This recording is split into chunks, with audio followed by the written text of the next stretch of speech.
Okay, let's do this fucking shit.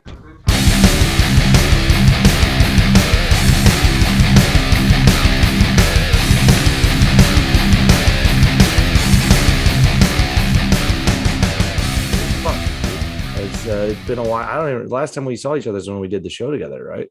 Like actually in person. I think so. Yeah, it was. In my all recollecting memory, that was the last time. It was business, dude. What happened to us? What did we become? These business shills. All we do is comedy shows and podcasts together. Whatever happened to the broship, dude? Whatever happened to the fellowship, the broship of the ring, man? Whatever happened? We turned that into a podcast. Yeah, and also, I didn't want to marry you. Well, I did, but now I don't. I've changed my mind. Sounds good. You're still my backup plan. Don't worry. If all goes to hell, I'll still marry you. But I appreciate not there yet. That sounds like a great relationship. I mean, yeah, I'm just dominant as all hell, dude, and get to control your life.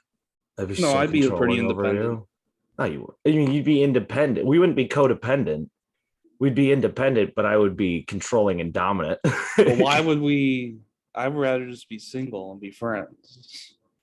Well, because I need health insurance, Evan. That's what it comes down to. Oh wow. We could be single. We could have an open relationship when we got married. Like you could sleep with other people, and I could, but I wouldn't. I would need the health insurance. I now pronounce you Chuck and Larry. Wasn't this the exact plot? I think we've already done this bit before, but yes, it was pretty much the exact same plot. He needed health insurance, but not just for him; it was for his kids too. I think. I don't know. It was whatever, but it didn't make sense. Movie. No, it was something else. He needed. It wasn't just the health insurance. I thought his wife died, and he needed some help. Was it the tax break? Something like that, yeah. Because he had kids, and they both worked the same job, didn't they? Weren't they both firefighters? There was only one of them. There was something that he needed something for the financial support. Yeah. That somehow It's a very forgettable movie. It was pretty bad.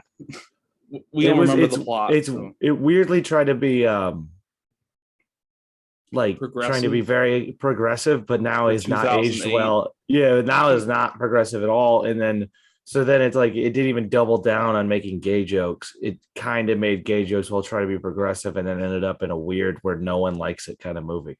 It's not progressive enough to be a fan favorite of the LGBTQ plus community. Yeah, and it is not funny enough and punching down enough for me to like it. Well, it's an Adam Sandler film. It's not one of his best. It was kind of the point where every Adam Sandler film was not very good. Well, there's a top tier of Adam Sandler films, top 5, right? It goes Happy Gilmore, Billy Madison, Little Nicky, Big Daddy, Waterboy. All 90s films. For most all part. Top 5. No, early 2000s too. Little Nicky and Big Daddy, I believe, are early 2000s. Oh, I love Big Daddy. Great movie. Great. But it was also when he started getting into that what would you call it? What is the word? Have like a heartfelt message behind the movie. Yeah, like family movies with comedy. Yeah. A lot of it used to be just comedy. But now there's some more messages. But that was the perfect blend of the two, right? Like that was kind of like his liar. Jon Stewart was in it. Jon Stewart was in it, but was not that funny in it. He played a very bit role that wasn't comedic at all, which is weird to put Jon Stewart in a movie and do that. Zach and Cody were in it. Dylan and Cole Sprouse. Yeah, dude. I was straight in grade school, so I didn't watch that Disney shit, dude. That was like the most popular Disney show. Disney was big, and if you were bi or gay, you were big into Disney Channel, dude. The straight boys went and hung out at Cartoon Network and Nickelodeon, right? Yeah. And they watched South Park and The Simpsons as they got older. Well, no, that's just about having bad parenting that weren't supervising you enough. I was watching that already. I like some good old Cartoon Network. I mean, it was all good. I don't really want to do our cartoon talk again, though. We've already talked about cartoons. We've done it before. I think we talked about everything we're interested in. We don't have that many interests. I'm not interested in those cartoons anymore because, I grew up and I don't hold on to the past like some losers. That seems really fucking harsh. Yeah, gee. Well, no, we have I mean, to work like, on finding new interests. Well, what? Nah, I'm learning Spanish. What the fuck are you doing, dude? Nothing. Yeah. This is so eye-opener. Out of here. I was learning Spanish. I'm reading about politics and, social studies. You fucking grow as a person. How about that? How about you fucking grow? I've grown plenty. I'm growing physically. You're growing mentally. You're growing out. My brain's growing. Kind of, not really. I'm just filling it up with different stupid shit that will never apply to anything. I'm never gonna use it. It's weird, like learning stuff like when I read all these books about like what the fuck am I ever gonna use it on? I'm never gonna be a politician Jeopardy. or I'll never be on Jeopardy. I'll never get past the social fucking media clearing. They like scan that shit and they'll be immediately they're like, yeah, there's a podcast where you said retarded and gay, like a lot of like, yeah, you're not gonna ever be on Jeopardy. Well, they won't. I mean, Jeopardy. You're a guest on a show that has thousands of guests. Not like a specific part. I bet you they screen now. I bet most stuff on public networks probably screen pretty heavily unless you're already in the door. And then if you're already in the door, they're just like, all right, just hopefully no one digs deep enough. Well, we have to befriend someone who is in the door that can get us in the door. Even then, that won't. You already have to be in the door. Like it's too. The time period is. Even if we have a friend, then they'd be risking their career by putting us in. And the idea of ever maybe we should change up our podcast standards. It's too late. It's like, we can change up the standards, but it's already. We must go back through all 70 episodes. It's already out there, and it's also not even just that. I mean, things I've posted and stuff like that. It is a weird thing.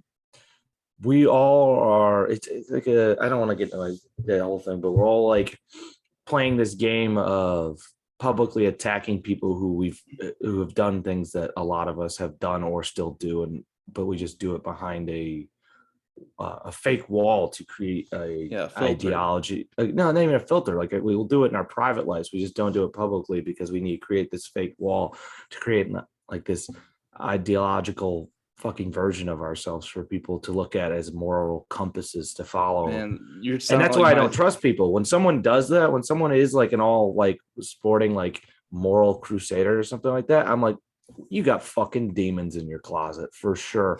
And the fact that you're out here pretending like you don't makes me not trust you. Man, you sound like give me one flawed professor. Person. What? You sound like my sociology professor. Well, I could never get into a college, so it's like it's never going to happen. First, you have to graduate college and you have to be accepted into a college and then graduate from one, and then them to then want you to not be a controversial enough figure to teach at their college. So unless Joe Rogan opens up a college, I'm fucked. The one from Accepted. Yeah, go to Joe Rogan University to get a degree in DMT and treating your mental illness with mushrooms. I could be a substitute teacher. Yeah, you should do that. Nah. Just to get a bit out of it, dude. Like I guarantee you, if you just substitute, I think they'd look this up and I wouldn't get the opportunity. I don't think they would. So they're very desperate for substitute teachers. They would let someone probably with like a fucking sex offender list, like goddamn substitute. They don't care about our. They don't care about our. They wouldn't knowingly, but they're not. If they need they have to do a background check. Yeah, background check. Yeah, exactly. Yeah, but if you were openly on a podcast saying stuff that would be problematic, goddamn, I don't want to. I bring you in as a special. As I realize, I'm like, shit, I might be saying a thing that If I substitute taught, I would bring you in as a assistant, special guest to give a speech, a presentation. They're like, oh, we got two random people here. This is why the government is evil. Well, Miss Miller's dead, so get used to this. Now, if you turn to page 17, you know what? Throw the whole book away because they're evil. We're doing a live podcast, live from the third grade classroom. Inept Pit. Are you giving all t-shirts? Dude, I went to a movie this weekend and I got a comedy booking at the movie theater. Oh, isn't that funny? Like, what are the odds? The people at the concession stand? No, it was a comic. Tommy Thompson. I don't know what's his name. Oh. Ran into Tommy Thompson at the movie theater, and he was like, what's up, man? He goes, I seen you've been doing shows and blah blah blah. And I was like, yeah. And he goes, I'm like, oh yeah, I saw you started running a show. And he goes, yeah. He goes, you know what? I'm booked up for March and April, but send me a message. I'll put you on the May show. I was like, all right, sick. I was like, that's fucking cool. Like, I didn't know I was gonna go to the movies and land a paid gig. Like, was that toward like the Birch Run area? Yeah, it was in Birch Run. Okay. He's either from, I forgot, because we've carpooled the shows before. He's either from Montrose or Clio. I think he's from Clio, but he does a lot of shows in Flint. Well, used to do. Now he's finally running a show, but he's a feature act. He goes around featuring. And also, shout out to Tommy. He's like, has given me more opportunities in stand up than I think any other person. He never had to. When I was just a boy, too. Yeah, they gave you your first hosting weekend. And he paid me out of his pocket to do it. He even have to do it because the club didn't it was a club that would only book a feature and the headliner. A headliner. And then they could pay someone out of that money they paid them to have a host.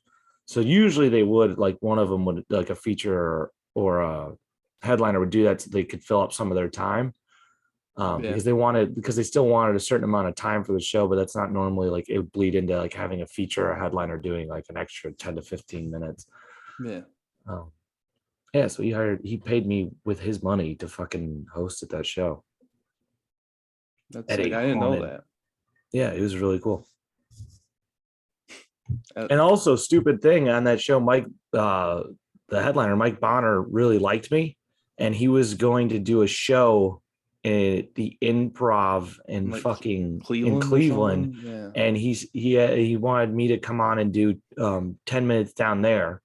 And he said, but you're gonna have to drive me. So I was gonna have to drive down to Detroit, pick him up, and then drive there. Like, that's an old school fucking headliner thing. You get a young kid to drive you and give them time for an opportunity. Big old school headliner thing.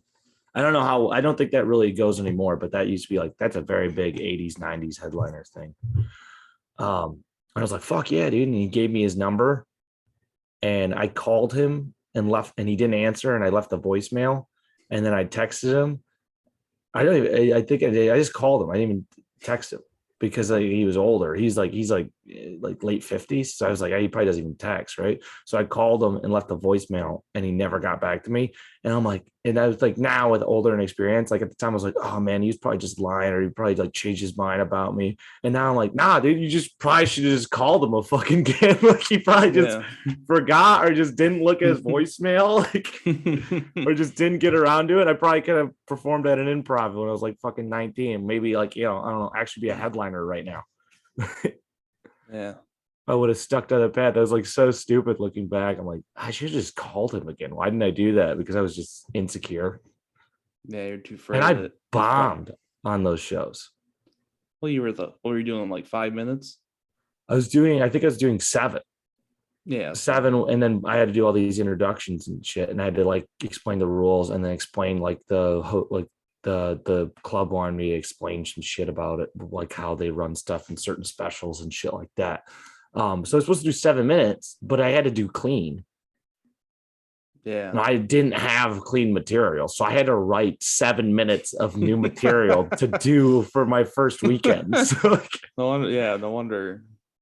I think I might have ran it once and it didn't go. There was like one part of it went over well, but yeah, I never had a good set. The only time 4 shows, and right, it was 2 shows a night. Yeah, 2 shows a night, and none of them went well. There had to be one that went well. Yeah, I mean, like some of them went okay. The first one I straight up bombed because the mic wasn't working and no one could hear me and pick it up, and I couldn't tell.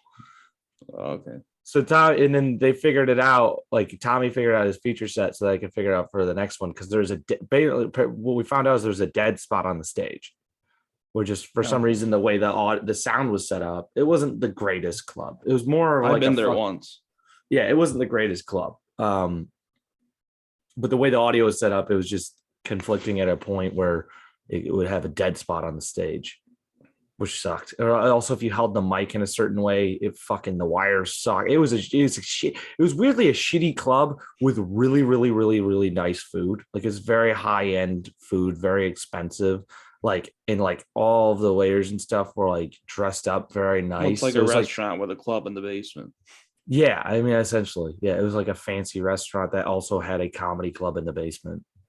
That everyone joked Um, was haunted. well, it wasn't joked. That was like the Oh, it thing of wasn't. the hotel is that it was haunted. No, I thought it was a running And gag. I mean, I think people made jokes about, it, but I mean, like the hotel or it's not even a hotel. It used to be a hotel. Now it's just a restaurant. Yeah. But they still call it the hotel just because of the historical significance or blah, blah, blah, blah, blah. It was supposedly, I don't believe in ghosts. I don't believe in myself. How am I going to believe in fucking spirits? Yeah, we went over your ghost Yeah. things before. But fuck was I gonna say? But yeah, so that sucked. And then the second show, there was like 10 drunk people showed up, if that. It was like 8. It was like so dead. The second show on Friday night was completely dead. Did well on that. I kind of riffed a little bit. I felt more comfortable because it wasn't a packed house, which is fucking stupid. But I was like, oh, whatever. There's just some drunk people in the audience. And then Saturday night, I was like, since I ran that material twice, I was starting to get more comfortable, but it still wasn't good material in the first place. Like it wasn't, Yeah, it but was you're never going to comfortable go in doing my it, so act, but yeah. I think I had more of the timing down where like I did all right. I didn't have any great sets though. But I mean, I was hosting, I was 19, doing material I never did before. I'll give myself a pass. I didn't do great, but I learned. It was crazy though, is I also learned how important, and this is why fucking I need to move essentially, is because that weekend it made me realize of like how doing multiple sets a night is so beneficial, because I have done multiple sets a night, but I've never done multiple sets of the same set that close together. Usually change shit up. But I was like, I ran the same set 2 times, 2 nights in a row, and I could already tell for even the shit joke that I just written how it already improved from the beginning of the weekend to the end of the weekend. And I think when you space out your shows more, you don't get to see that progress enough, and you also you're not as good as working out the chunks or the hiccups in it. So it's like when you can get to a spot where you can do multiple shows a night every night, you're fucking. It makes so much sense of why you become so much better, because you just can work out that bit and it's still fresh in your memory and the problems are still fresh, versus like doing a show or doing even 2 shows in one night and then taking like a night or 2 off, or doing one show, a night off, one show. Like even that is not quite the same. No, totally, I get that. Yeah, I also remember someone during the show went into the bathroom. So there was like the main like area where the club was, and there's this hall. Then outside was like kind of like this little tiny lobby or like entrance way, but that was like where they shut the doors, and the bathroom doors are there, and the stairs to go back upstairs. And I remember like that's where the comics would kind of wait, or at least I would. I don't know where Mike had. He might have had his own green room that we weren't allowed in. I just remember I sat out there in a chair, like, and I had to time everybody for their sets and when to give them the light and shit. And fucking someone during the show went and smoked weed in the fucking bathroom, like legit in the bathroom. And the only reason is because it just smelled like weed. And the wait staff, one of like the manager down there came on, she's like, "Did you smoke weed in the bathroom?" I'm like, "No, please don't kick me out of here. This is the biggest opportunity I've ever had." But like, of course, I'm the 19-year-old comic who like we were supposed to dress up nice. And I'm like, I don't have money to dress up nice. So I came out dressed in fucking like Mike wore a goddamn suit, and I'm pretty sure fucking because this is what the kind of like club it was. Mike wore a suit, Tommy wore a suit. I showed up wearing khakis and a sweater. Like, and I remember Mike went up on stage after I introduced him and would just like the beginning of his set was just making fun of my sweater. Like, he was a really cool guy. That was very nice, very funny. Haven't ever seen him since. He's like, I mean, we don't run in the same circles. Of Michigan. No, he's from Michigan. He's in Detroit. He runs a show, I think, he'll do a show every once in a while at Mark Ridley's. Comedy Castle, I've seen that. Yeah. He's good. But he's a legit headliner. So he goes out most weekends and does it. So I mean, unless I ever was at a club with him again, I would never run into him again. Man, I wish I just still had his number. Wouldn't it be funny if I just called him? It's Call like him live on. 7 years later. Like, no, it'd be like 6 years later. 6 years later, just be like, "Yo, what up, Mike? How you doing, man? You remember that time? You still got those 10 minutes for me? Yeah, 10 minutes at the Improv. You want me to work clean?" Yeah, I mean, He told me a weird thing, and this is how good and like talent. I would say how experienced he is as a comic. Just like he just as a headliner, like of course, and especially one of be that careful age. what you're gonna say because it might be in confidence. No, no, no, no, no, no. This is how good he is. He told Oh, me a compliment that even to this day I don't understand. oh, Like well, what is it? to this day, he told me this is one of the biggest compliments. He said this. He said this. Like he's told me to go out to LA. Like he literally told me he's like you should go out to LA because of this, and you could probably get signed to a TV show. Like he told me then. He's like you're young, you don't have kids, and he said you know how to turn on stage. I still don't know what that means. It's probably how you move. I fucking know. But I couldn't replicate, and I would never be able to acknowledge that. And I'm very much into stand up, and I still don't Call him understand up what and that ask what he fucking is. meant. You remember me? I tried not to see. I was like, yeah, fucking thanks, man. I appreciate it. And I remember like driving home, and I'm like, what the fuck does that even mean? Know how to turn on stage? I'm guessing it's like how you move. I would How guess you too, direct but the this crowd. is all just fucking, like I don't know, I'm guessing. I've never heard that before then, and I have never heard that since. Nobody talks about that. But again, like I don't hang out with a lot of headliners.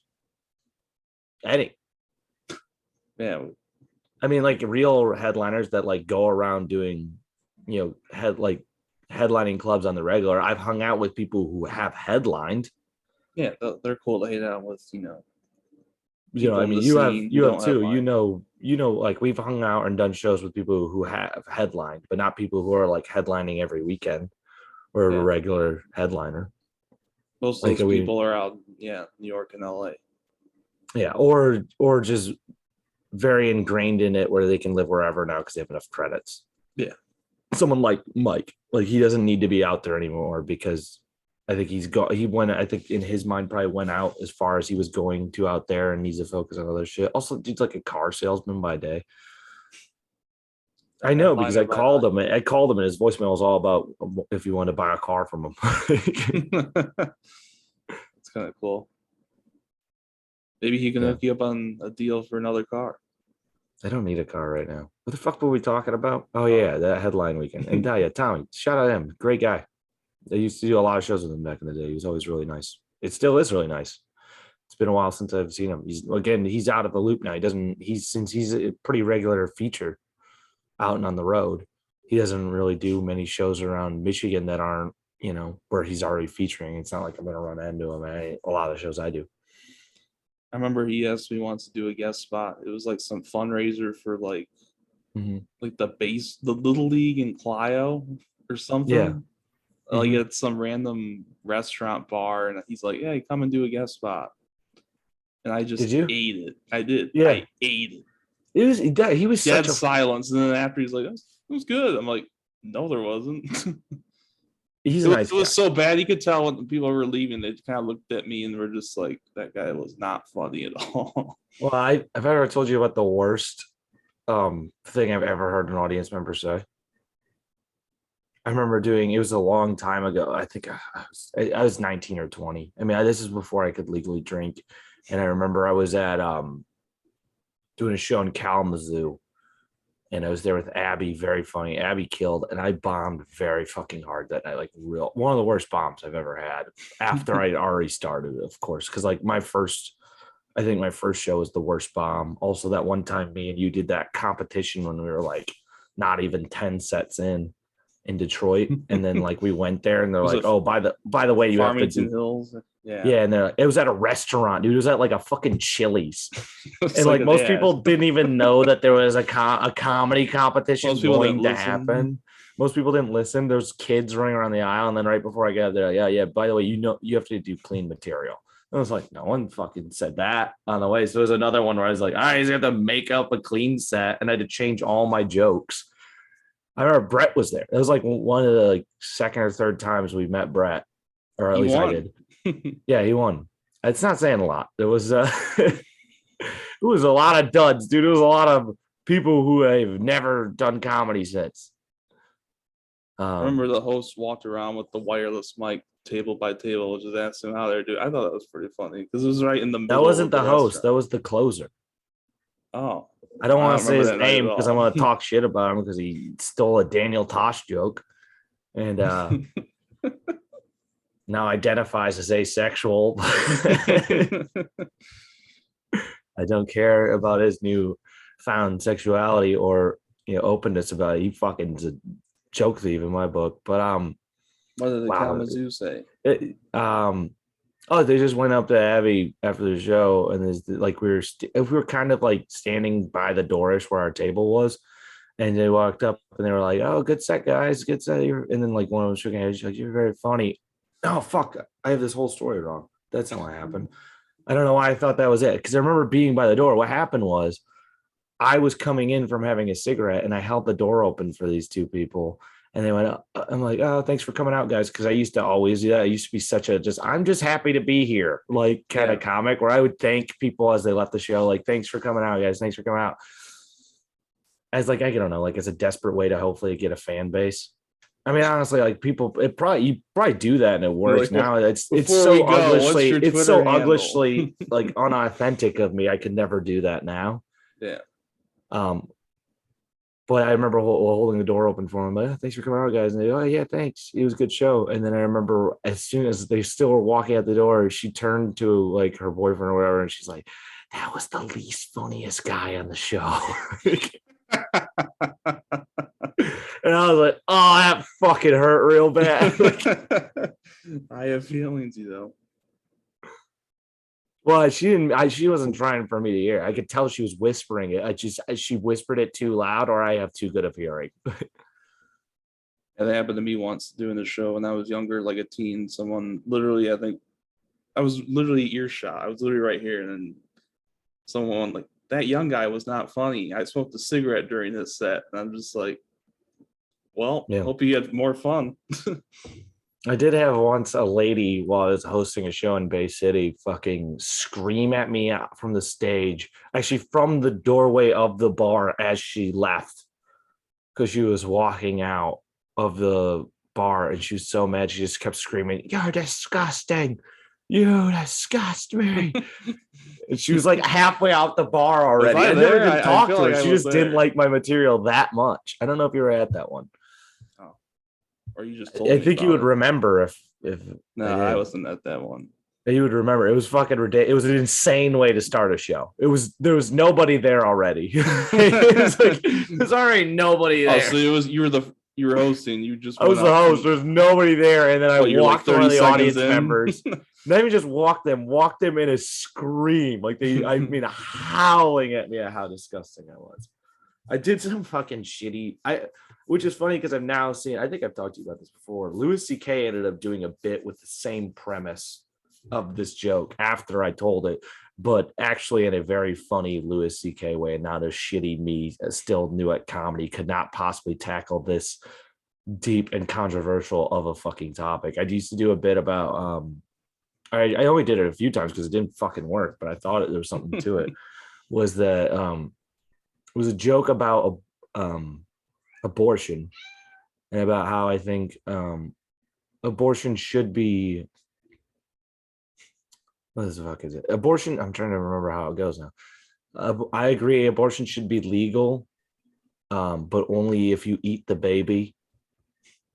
And it's all about because like abortion happens and like, oh, abortion's natural. Like, animals eat their own kin all the time. So abortion should be legal, but if you get an abortion, you should have to eat the fetus. That was like the whole joke, which is still a funny premise, but like when you fucking have no charisma on stage at this point, almost, and you barely can tell a joke, people will just hear you talking like, you should eat the fetus baby, and they're like, holy fuck. Like there's a charming, funny joke. I mean, like, look at it. Is the 20? I think it's what was the last special Louis C.K. did before he got canceled? 2016. Is that the name of it? Because it was 2017 was when all that Yeah, I happened? think it's 2016, the Netflix special. He does a bit on there, Well, you want me to pull similar it to up? that, but much better. Like much better. I mean, similar premise, but much better. And no, I don't think he stole it to me. I think he thought of it because he's funny and smart, and then also thought of a way to actually tell that. But yeah, what other bombs were they? What are the legendary bombs you remember of yours? Almost all of them. No, I mean legendary bombs, like ones that were so bad. I remember you told me once in like Flint, we were doing that show at some bar, and then I went up. Who was and running the show? Was it the karaoke bar, I think no, it or was it something the Mark? lounge, Autumn Lounge. Yeah, what's his name? Mark. Oh fuck, big goofy guy. Wrote a book on comedy. Bonto. Yes. I don't know if Yeah. I should name drop, but Why? I'm not saying anything bad about him yet, but we haven't said. He would actually run some like really crazy good rooms, and he was also like one of the only people who would pay people on every show. Like it was basically an open mic, and then he'd pay you. So it was sick. I mean, he wouldn't pay you a lot, but you'd get $10 and be like, "Oh, fucking sick, dude!" And then he'd also give you he'd give it to you in an envelope too, like a real fucking club booker, and then would also give you like a certificate award for performing at a show. I don't know if he still does that. congratulations, you are an open mic. It was like a comedy award signed by him. Yeah. It's fucking hilarious. I have like, dude, somewhere in my fucking boxes, I have like 19 fucking Mark Bond fucking comedy certificate awards signed by him. Put that in the scrapbook. Yeah. So okay, so it was at Autumn Lounge. Yes, I remember. It's like a Burton. It's technically not Flint. This one was in Burton, and it was Yeah, some drunk guy at the bar after I went up. You told me because you overheard it. Because I walked away. He's like, anybody else comes up is gonna be better than the lame shit I just heard, or something like that. I'm like, you were just like, Jesus. He's a poor kid trying stand up. Yeah, I used to get defensive about comedy too. I mean, I still do, but also I don't care as much either. I mean, it depends. I don't know. I'm not years removed from almost fighting people for heckling me in a fist fight, so I don't know if I can really say that. Actually, not that, but I have gotten better since then. Like I'll give people more of a leeway when they heckle now. I mean, I still hate their guts, but I'm not like I'm gonna fucking kill you. Like I want you to die, like that I used to. I feel like there's been lots of hecklers.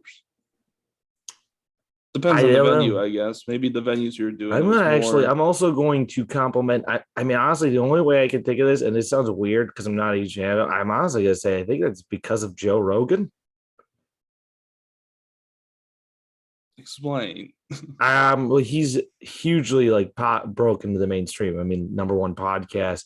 Tons of people have listened to him, and he's actually, for better or for worse, even though he's not my favorite, he's created a lot of comedy fans, and not just comedy fans, but he's also, since he is getting that many downloads, he's also educated more people about the standards of how stand-up works. So I think, at least not as much as there used to be, there's more of an understanding that you're not supposed to heckle at a show. Because especially the kind of people that would heckle at a show that like comedy are the kind of people that would listen to Joe Rogan. So maybe he kind of told them how you're not supposed to act, so now people aren't doing it as much. They just posted a photo, I think, of Joe Rogan, Tim Dillon, Tony Hinchcliffe, and Alex Jones. Just, I think Ron White too. All in Texas, all in Austin. I mean, man, it's looking like, I mean, honestly, outside of New York and LA, it's kind of feeling like that's the place. I mean, I don't think it'll never be New York or LA, but I think it's probably taken number 3. That's what Ron White said. I mean, without a doubt, we're opening all the. I don't think it will never be one or 2. Like New York and LA will always be the top places, but it definitely seems, I think, without it looks like the clear number 3 to me. You know what I mean? Like, I don't think there's any other place that's probably doing his best, because like a big thing about building a comedy scene is having enough headliners, and headliners that have credibility and credits, like are well known. that you can actually get opportunities through them. And I don't know another scene that has as many. I mean, Nashville has Nate Bargatze, but that's it. You know what I mean? Like that's the Chicago has a only good- one. Like who? I mean, but like actually well-known names. I'm not saying that there's I not think plenty of. Sebastian There's multiple Maniscalco's from there. from there, not living there. Yeah. That's what I'm saying. Like living there matters. Like because then it allows you the opportunity to meet these people and also get on some of their shows or maybe open for them, which is like very helpful. You get to see people of that caliber work, so it helps you get better. And also that caliber of person will bring in more people of that caliber, not even just living there, but just even for temporary. And they seem to have a decent comedy scene there. So it kind of seems like if you're not going to move to New York or LA, your next best choice is Austin. And then probably like Philly. Philly's up there though, not because of its scene so great, but also because it has a good scene, but also it's adjacent to New York, so you can always dip into New York. Take the 2-hour drive, which ends up being 5 hours. I drive subway and traffic, and I don't think it's that long still. Depends, I guess. Dude, I drive over 2 hours for shows in Michigan to perform at fucking open mics that don't matter. So that wouldn't be any different if I lived in Philly. But literally, I drive 2.5 hours. There's more for traffic. shows. Yeah, but it's still like a 2-hour drive. True. But then when you get to New York, it takes like a half hour to get places. Okay, so 2.5 hours. I do that right now, except to not perform in New York, to perform in Kalamazoo. Yeah, but if you want to do multiple sets, I mean, that's just a whole. Yeah, and then you drive a half hour to another set, and a half hour to another set. Well, you'd be taking the subway. Okay, then you half hour to subway to New York, half hour to another set, half hour back to your car, and then drive back. You're still getting 3 shows in versus if right now I could drive to Kalamazoo for 5 hours and maybe I'll get 1 show in, or it hasn't came back as much since COVID, but I mean, like if you knew how to plan out, I could plan out nights where I'd like drive out to Kalamazoo for a show to like do the 2.5 hour drive and then drive to like either Grand Rapids or Lansing, like leave early and then go to another show in one of those cities and then drive back from there to fucking Saginaw. I mean, Detroit, you can hop around, but Detroit is just all show up, go ups, and it's very hard for. I don't know. I mean, like you can do like 2 shows a night in Detroit. You can. Yeah. I don't like it as much. I don't know what it is. I feel like Detroit doesn't have as good as audiences from when I've been there, but maybe I'm just not doing the right shows. Detroit hasn't seemed to, like, at least for the open mic scene, for doing mics, the crowds don't seem to be that great. I mean, every once in a while you hit one, but they seem to be deader, and that might be because there's more of a influx of them down there. I don't fucking know. I saw you're on a show coming up in KZoo. Yeah, I'm back on the road in March. I don't know how many shows I'm going to do, but I'm back on the road. And then I'm doing shows in March, and then I'm going to hit it real hard in April going forward. Yeah. Hopefully I'll get some more bookings out there. I don't want to keep talking. How long do we have left? We got like 20 something more minutes. Yeah. Okay. You got fuck. We didn't talk about this weekend at all yet. We just talked about fucking dumb comedy that no one cares about. We do. Yeah, I mean we do, but that's 2 people out of fucking 10. No, 2 out of like 2 out of like people. The 20 listeners we have. So I said 10. 20 is probably more accurate. What? I said 20 is probably more accurate. For what? Just listeners. I said 2 out of 10. Oh, listeners? Oh, yeah, listeners. Yeah, probably 10. Yeah. Yeah. Probably have like 10 listeners. That's fair. Which I guess Shout thank out you. Mom and Dad. My parents don't listen. They don't support me. Just kidding. I mean, yeah. So this weekend, had a ton of fun. Yeah, it was good. We had a good time. Why don't you talk for a while? But you don't just fucking we went to a local wrestling show, which Evan, actually I'd like to hear your side of this more than mine. Why? Because I I'm feel a new guy. you've never been, not much to wrestling shows, and I don't have a high recollection of what I did or did not do at that. Well, not did or not did, said at that show. You were pretty you led some chants. I let a lot of chance. Yeah. Calling I guys made a joke out of doing chant. incels. Well, first, let's just talk about the main event. Actually, before that, I got 50-50 tickets. I was just starting chants for every match, essentially. I was just starting chants consistently because that's some of my favorite parts about wrestling is doing stupid chants that make that are like that if they're serious, if you're being serious, they're dumb, but if you're just like being silly about it, that's hilarious. So, Yeah. So I was doing multiple for all different wrestlers that I was supporting, and then I remember they did the 50-50 raffle, and then they called the numbers, and the first one was not any of mine. And I was like, fuck. So I started, I didn't win. I didn't win. And you still didn't win when they went through the whole thing. Yeah, I know, but I don't know, it was funny to me. I fucking I bought a t-shirt during intermission from Ace Evans. Shout out Ace Evans. And then I left it there. Oh, I remember you saying that. But he's holding on to it for me. So next time I go to the show, he'll give it back to me. He's a cool guy. It's a good friend. Yeah. I put it in my pocket, and I'm gonna say he just fell out. Well, he's not my friend. I'd never met him since before that night. I mean, I guess we're friends now. Shout out Ace Evans. Yeah. Thank you, Ace Evans. I bought his merch.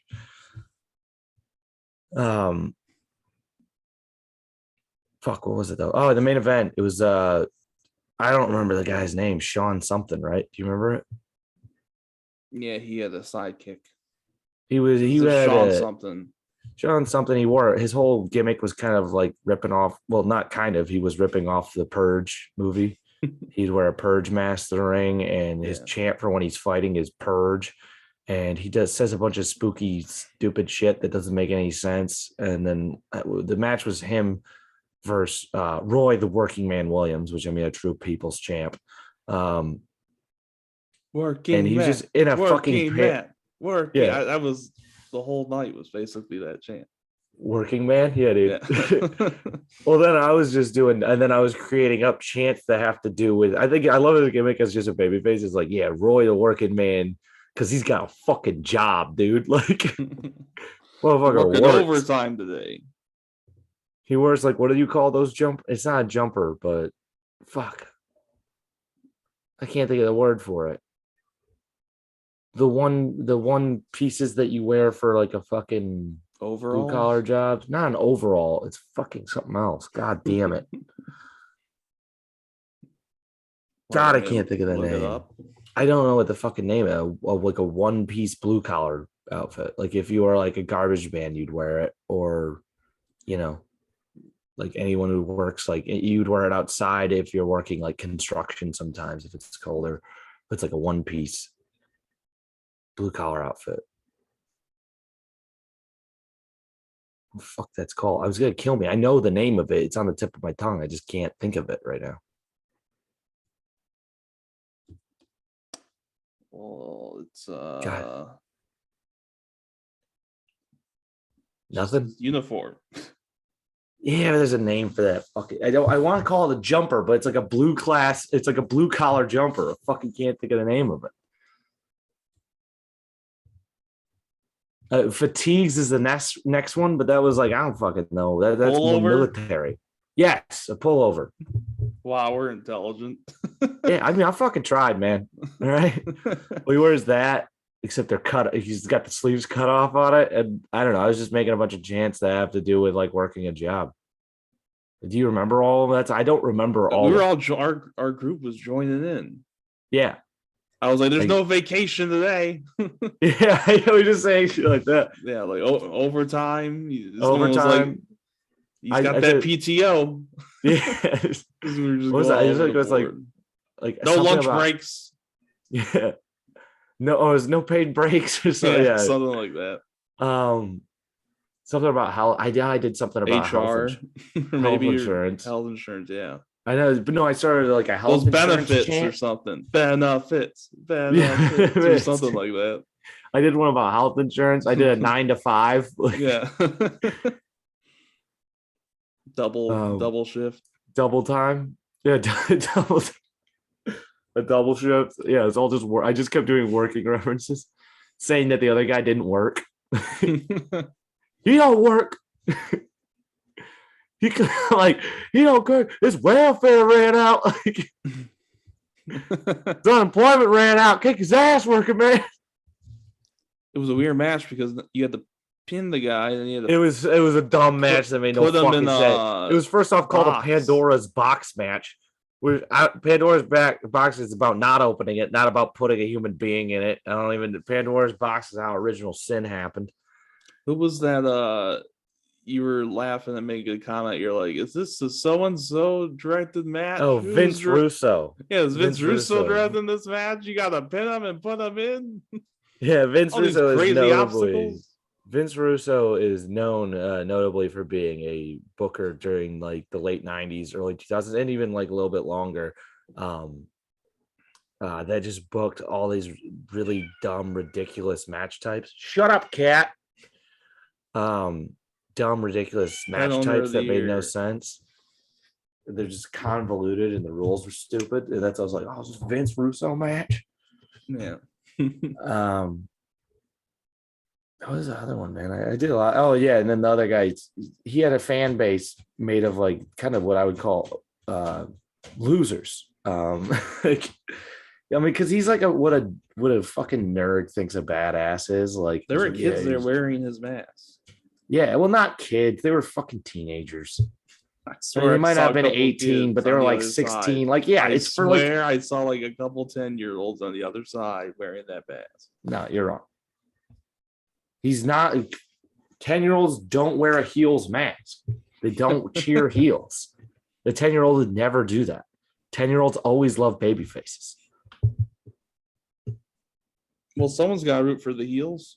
No, you're not supposed to. That's not how it's the exact opposite. You're not supposed to. Now, there is a certain thing where you get to a level of stardom where you can, like, heels are just so undeniably talented that you cheer for them anyways. Like, that's a thing. That's not a thing in Saginaw. That's not a thing in Saginaw. No offense to the multiple talented guys we saw that night. But you're not like a superstar to the level of where you're gonna get cheered anyway as a heel, or you shouldn't. So if you're getting cheered as a heel, you're doing a bad job. You're trying to, you're being too cool. You're trying to be too cool that you're getting cheered. You're bad at being a bad guy. You're supposed to be unlikable. It's so easy. And also the dumb part about this, it's so easy to be unlikable. I could be a good heel. Anyone could be a good heel. I mean, like, anyone could be a decent enough heel. I could be a good heel without trying. I would be the best heel. I mean, not the best, but I would be a good heel. If I was going to be a wrestler, I'd have to be a heel. I'm so hateable. I'm very dislikable. Oh, yeah, clear. And who are you telling? Yeah, and if I just stepped that up, like, besides my normal self, I could talk crap about a crowd. I'd go out there, make fun of the crowd for being like, like, I know it's a cheap like wrestling thing, but just call it, like, make fun of them for being ugly. Would you swear at kids? No, I wouldn't swear at kids. I didn't swear that whole night. Well, not that whole night, but the whole time we were there, I didn't swear. You only use the term incel. Incel, yes. You're like, there's kids here. I'm like, dude, if the kids know what incel means, we're fine. All right. Like, I don't think they did. Their parents around. A lot of people didn't. Some people didn't know it because I kept calling him an incel because I think it's fucking lame. I think it's fucking lame, his whole fucking spooky gimmick. And then they get like these fucking like edgelord teenagers that fucking, and also like there's edgelord losers to like him.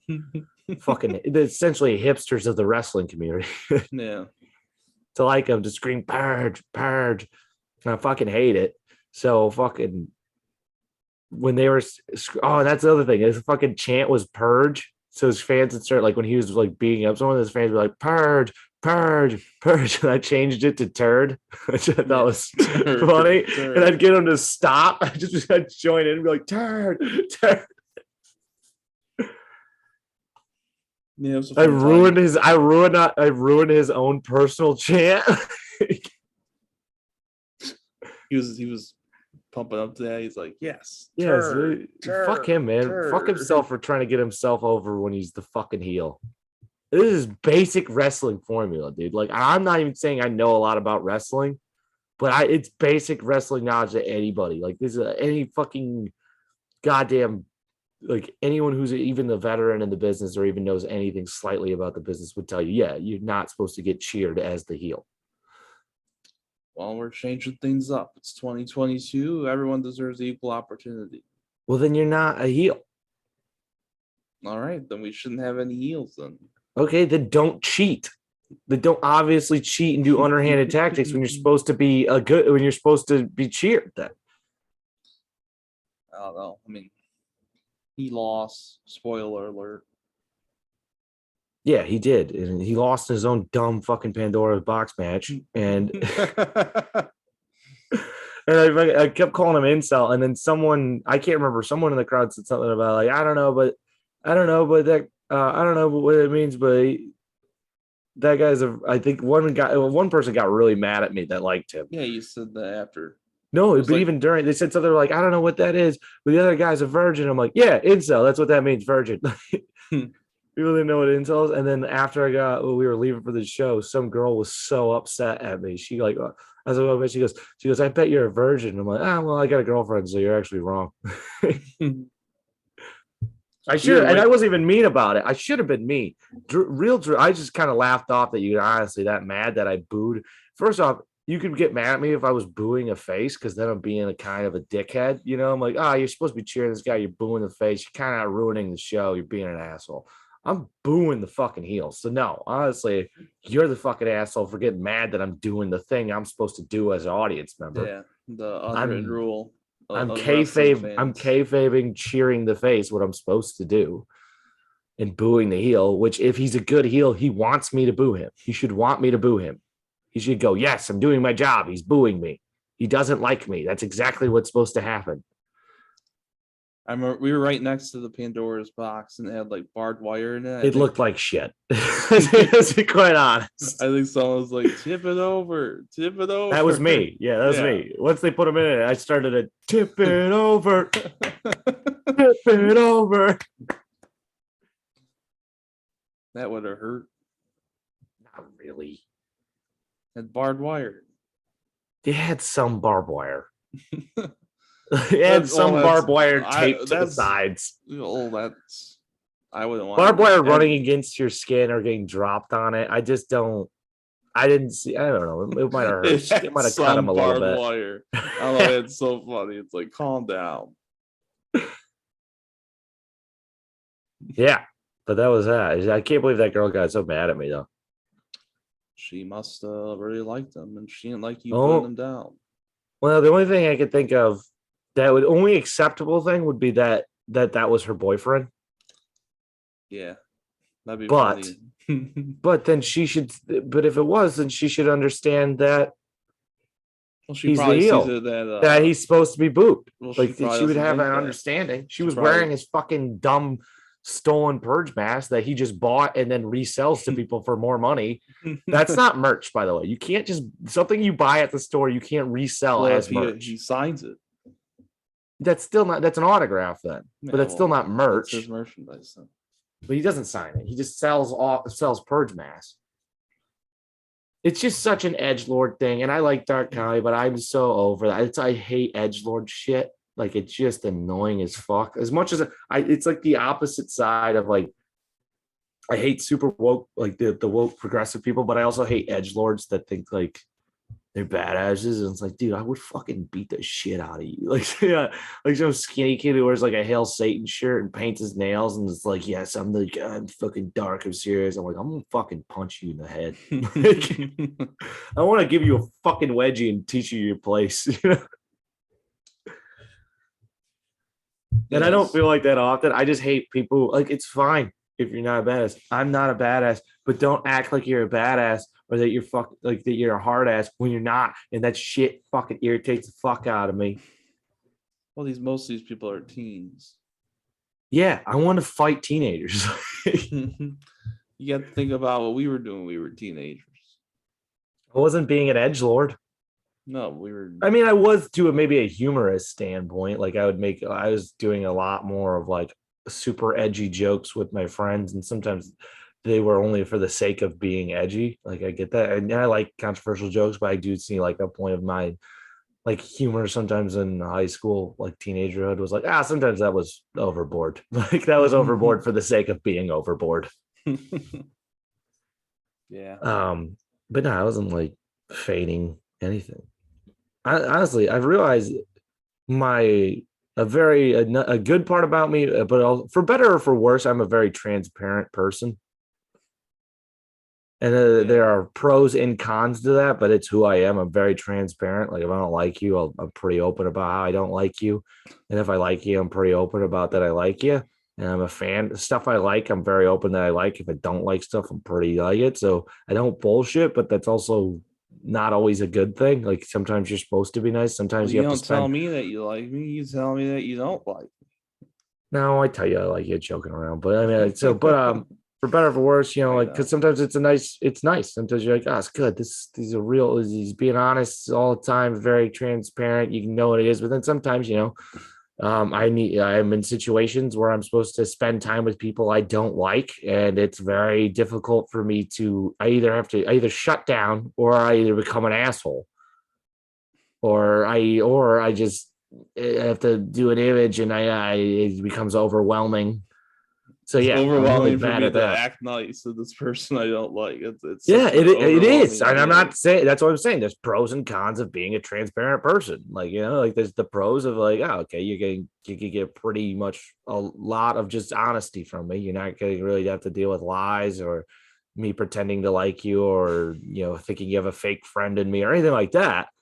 But you also have to deal with the fact that I can be incredibly insensitive. Also, I cannot pretend to like someone I don't. So if you all have a friend I don't like, it's going to be hard for you. Yeah. It's going to be hard for you to get us to get together because I'll be like, fuck, God damn it. Like, I'll be mean to them or something. Like, it's the worst for me.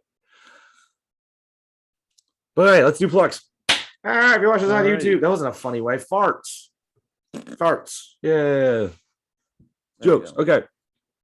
Is watching on YouTube, make sure you crush the like button, smash the subscribe button. We didn't talk about the girl we met. Or we're not gonna do that. We met? What are you talking about? Or we saw. You mean the girl I tried to get you to hit on? Yeah. And it failed miserably? Yeah, I think. All right, I think let's save it for the next one. We'll save it for the next one because we ran out of time. No, I think we got like 5 minutes left. No, we're pretty much at time. Yeah, we ran out of time. Okay, next time. Put a boat into that. I tried to hook up Evan with a girl, and it failed miserably. And by that, fuck it, we'll just do it right now. By that, Evan, there was a girl that I think we went to high school with. Yeah, we did. Did. She was younger than us, but like it was a familiar face. So I'm like, dude, do we go to high school with her? And you're like, yeah. I'm like, you want to talk to her? And you're like, no, she wouldn't talk to me. And I was like, all right, well, I'm gonna go over there. And I went over. I was like, hey, you know that guy over there? I'm like, yeah, do you mind if he like buys you a drink? And she's like, yeah, that's fine. I'm like, what do you drink? And she told me what you drink. I'm like, all right, go buy her that. She's down to talk to you. And then you, what happened after that, Evan? You went over there. I went and sat by myself, and then there's a band playing. I kind of, just started dancing by myself in the corner, and then I just had the drink. I just she's like, we made eye contact. I just gave her the drink and continued dancing. I'd never had a conversation. You never even said a word to it. Are you fucking kidding me? I didn't know that part. And there was two. I thought you said when you said you're like I was surrounded in there. I thought you like talked to her for a while, but it wasn't working because she was there with two other people. She was there with like 5 other people. Dude, you fucking gotta be kidding me. You fucking just gave her a drink and walked away. I didn't know it was that bad.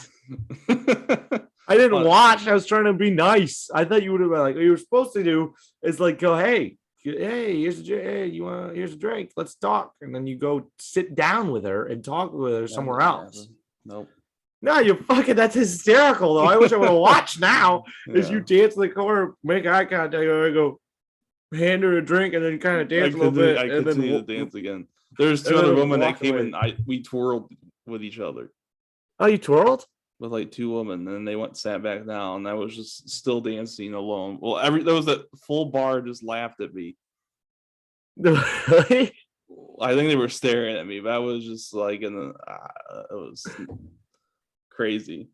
A lot happened from the time where the short amount of time where I walked away and came back. That is. But now I'm just telling you now. Dude, I remember seeing you walk away. I was like, God bless his soul. Like, well, we just gotta try more stuff like that. Here's the thing. I will just go out with you and I will bully you into talking to a girl. How about that? That would be fun for me. I feel like we've been Is to doing this for bully you into years. talking to a Never girl. I'm worked. like, look, you're doing it, Evan. Shut the fuck up. Go talk to her. I just don't have that in me. I know exactly. Unless I dominate you and control you into doing it. All right. No, I'll we give can you do fucking gloves. arm punches until you talk to him. That sounds funny. Okay, so yeah, if you're watching this on YouTube, make sure you crush the like button, smash the subscribe button. Yeah, and leave a comment. I don't know about something. Fuck if I know. I don't care anymore. This whole thing's a sham. I don't want to kill myself. Moving on. Go ahead and if you're listening on Spotify, make sure you follow us, and you can give little star ratings on there. Yeah, so please rate us on there if you have not yet. Rate us 5 stars on the Spotify. If you're listening to this on Apple Podcasts, you can leave us a 5-star rating and write a little bit of review. That would be nice. We not doing the fucking sweepstakes because that was an utter failure, but go ahead and do it anyways. If you listen on Stitcher, make sure you hit follow, download all the episodes, as well as you can follow us on Facebook at Inept Pit and listen to our episodes on there. They upload to Facebook as well. You can also email us at Inept Pit if you would like to book us, or if you would like to buy it. Yeah, ineptpit@gmail.com for if you want to book us, or if you want to what's the other word fucking thing? Oh yeah, buy a shirt. So is that Evan? Go ahead, plug your shit. You can follow me on Twitter at SalsaEvan and Instagram at SalsaEvan. Boom, that's been the show. I'm gonna go watch wrestling. Thanks for listening, everyone. Peace, motherfuckers.